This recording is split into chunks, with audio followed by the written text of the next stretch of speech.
కాకినాడ జిల్లా ప్రత్తిపాడు నియోజకవర్గంలో ఉన్న అన్ని మండలాలకు పూర్తి స్థాయిలో బీజేపీ బూత్ కమిటీలను నిర్మించాలని, అలాగే శక్తి కేంద్రాల ఇన్ఛార్జీలను 4-5 పోలింగ్ బూత్లకు కలిపి ఒక ఇన్ఛార్జిను నియమించాలని బీజేపీ కాకినాడ జిల్లా అధ్యక్షుడు బిక్కిన విశ్వేశ్వరరావు అన్నారు.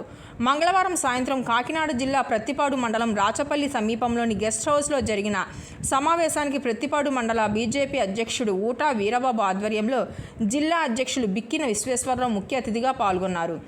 ఈ సందర్భంగా జిల్లా అధ్యక్షులు విశ్వేశ్వరరావు మాట్లాడుతూ, జిల్లాలో బీజేపీ బలోపేతానికి తాను పదవి బాధ్యతలు స్వీకరించినప్పటి నుండి కృషి చేస్తున్నట్లు తెలిపారు.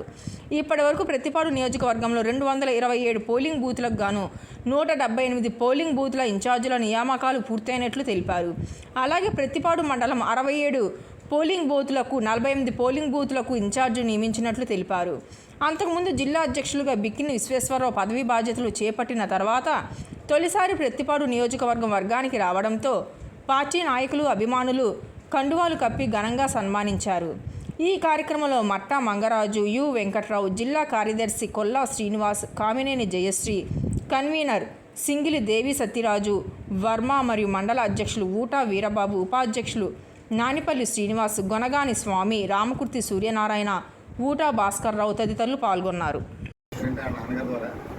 అదేవిధంగా ఈ మండల ప్రెసిడెంట్ గారు కావచ్చు, అందరు మండల ప్రెసిడెంట్లకి ఒక్కో మండలానికి 50% అంటే మనకి జస్ట్ ఎలిజిబిలిటీ వస్తే సరిపోయింది.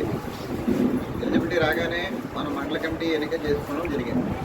అంటే ఎగ్జాంపుల్కి ప్రత్తిపాడు మండలం వీరబాబు గారు ప్రత్తిపాడు మండలంలో ఎన్ని బూత్స్ ఉన్నాయి, మనం ఎన్ని బూత్స్కి కమిటీస్ వేసాం. ఇప్పుడు మన పార్టీ ఏమనుకుందంటే, మిత్రులు అందరం ఒకసారి వినాలి. ఇది ప్రతిపాడు కావచ్చు, ఏలేశ్వరం కావచ్చు, మొత్తం మీద మనకు ఉన్నటువంటి 5 మండలాల్లో ఒక మండలం కంప్లీట్ కాలేదు, 4 మండలాల్లో కూడా 100% బూత్ కమిటీస్ కావాలి. దానికి కావాలంటే కనుక ఎలా కుదురుతుంది? మీరు రాగానే ఏదోటి కావాలంటే ఇది చేయండి, అది చేయడం అని అడుగుతారు. ఎప్పుడు వస్తారు? ఇవన్నీ కామన్ డైలాగ్. నేను కూడా అనుకున్నాను, అలాగే అది కూడా చెప్తున్నాను. ఎక్సెప్షనల్గా నేనేం కాదనట్ల, నేనేమి దానికి అతీతులు అనట్ల. కానీ వ్యవస్థలో, సిస్టంలో మనం అర్థం చేసుకుంటే అది ఎంత అవసరం. లేకపోతే కనుక మనం ఎంత కంప్లీట్గా తిరిగినా సరే మనకి గ్రౌండ్లో బలం లేకపోతే మనం ఏం చేయలేం. ఇప్పుడు వర్క్స్కి మన ఇక్కడ లోకల్గా ఉన్నటువంటి ప్రజాప్రతినిధి ఎవరి దగ్గరికి వెళ్తాం, కాబట్టి మాకు ఈ పని కావాలి, మాకు ఈ పదవి కావాలని అడుగుతాం. వారు జనసేన పార్టీకి ఇచ్చినంత ఇంపార్టెన్స్ మనకి ఎప్పుడు ఇస్తారండి? మనం కూడా అంత సంఖ్యలో జనం ఉండాలి. అంత సంఖ్యలో జనం ఉండాలంటే ఎలా ఇస్తారు, ఎలా కుదురుతుంది? మనకేంటంటే ఆర్గనైజేషన్ బేస్డ్ పార్టీ అంటే మనకి జనాల్ని తరలించడం కానీ, పెద్ద పెద్ద సభలు చేసి, బహిరంగ సభలు చేసి 10 లక్షల మంది వచ్చారు, 2 లక్షల మంది వచ్చారని చెప్పేటువంటి పార్టీ అయితే మన కాదు. మన పార్టీ పూర్తిగా క్యాడర్ బేస్డ్ పార్టీ. మీరు ఇక్కడ దాదాపు ఒక 70 మంది దాకా, 80 మంది దాకా వచ్చి ఉండొచ్చు. అంటే నా దృష్టిలో నేను ఏమనుకుంటున్నా, నాకు ఏం కనిపిస్తుందంటే, మీరు 80 మంది 100 మంది కనిపించలేదు. నా దృష్టికి 10,000 మంది కూర్చున్నట్టే లెక్క. అంత శక్తివంతమైనటువంటి వ్యక్తులు మీరంతా. ఇప్పుడు మన ప్రతిపాడు కాన్స్టిట్యున్సీలో మీరు ఆ స్థాయిలో ఉన్నారు.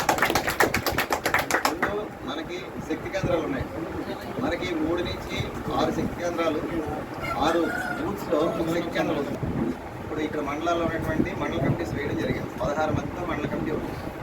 అంటే మనకి ఒక మండలంలో 16 మందితో కమిటీ ఉంది. మనకి శక్తి కేంద్రాలు కూడా 15-16 వస్తాయి. దాంట్లో ఉన్నటువంటి ఏమైనా డ్రాబ్యాక్స్ ఉంటే కనుక, మీకు ఏమైనా చేంజెస్ కావాలంటే కనుక అది కూడా స్టేట్మెంట్ ఇచ్చి మనకు తెలియాలి. మీరు మాకు తెలియజేస్తే లక్ష్మణ పంజాబ్ 2 అంశాలు అయిపోయాయి. ఏంటంటే, మీరు 4 మండల ప్రెసిడెంట్లు, ఇంకో మండలం కూడా ప్రెసిడెంట్ వేస్తాం, 5 మండల ప్రెసిడెంట్లు ప్లస్ పాతగా ఉన్నటువంటి ఇంకొక 5 మండల ప్రెసిడెంట్. అంటే మన స్ట్రెంత్ ఎంతండి? 10 మంది మండల ప్రెసిడెంట్లు మన దగ్గర ఉన్నాయి. ఇప్పుడు గతంలో జెండా 200 చోట్ల ఎగురుతూ ఉంటుంది అనుకోండి, మన పార్టీ అధికారంలో వచ్చేస్తుంటే లెక్క. అదే ఇండికేషన్. ఆ రోడ్డు మీద వెళ్తున్నటువంటి ఆ ఊరు రాగానే ఈ ఊళ్ళో 50 జెండాలు మనం చూసి వెళ్ళాలి అనే పరిస్థితి దయచేసి మీరు అందరూ తీసుకురావాలి. దాన్ని మనం కొత్తగా కష్టపడక్కల.